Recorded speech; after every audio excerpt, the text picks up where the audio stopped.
सांगाल हा प्रकार घडला होता? समृद्धी महामार्गावरती खिळे असल्याबाबतचा जो व्हिडिओ रात्री व्हायरल झाला होता, तर त्या अनुषंगाने मी सांगू इच्छितो की समृद्धी महामार्गावरचा 54 किलोमीटरचा जो पॅच आहे त्याच्या मेंटेनन्सचं काम चालू होतं आणि ज्या ठिकाणी हा प्रकार घडलेला आहे तर त्या ठिकाणी मेंटेनन्सचं काम चालू असताना म्हणजे जवळपास मागच्या 8 दिवसापासून हे काम चालू आहे.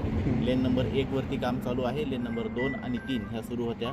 लेन नंबर 1चं काम चालू असताना त्याला प्रॉपर व्यवस्थित बॅरिकेटिंगसुद्धा केलेलं होतं आणि हे काम करत असताना जे इंजेक्टेबल नोझल्स असतात तर ते त्याच्यामध्ये बसून त्याच्यामध्ये केमिकल सोडलं जातं जेणेकरून ब्रिजची स्ट्रेंथनिंग होते. ते काम चालू होतं आणि ते काल सकाळी लावलं होतं आणि म्हणजे आज सकाळी ते काढलं गेलेलं आहे. जवळपास 24 तासाची ही प्रोसिजर आहे. अशा प्रकारचे कुठलेही खेळ लावण्यात आलेले आहेत किंवा काही हे सगळी अशा प्रकार कुठलाही घडलेला नाही. आणि ज्यावेळेस रात्री बॅरिकेड्स त्या ठिकाणी लावले होते कुठल्या तरी एका अज्ञात व्हेकलनं ते बॅरिकेड्स तोडले गेलेले आहेत. त्यामुळे जे 2-3 व्हेकल्स आले ते पंक्चर झालेले आहेत. ज्यावेळेस घटना घडली त्यावेळेस HSPचे पोलीस आणि दौलताबाद पोलीस स्टेशनचे पोलीस तात्काळ घटनास्थळी या ठिकाणी पोहोचलेले आहेत. मी सर्व नागरिकांना आवाहन करू इच्छितो की कुठल्याही अफवांवरती विश्वास ठेवू नये. प्रशासन पूर्णरित्या दक्ष आहे.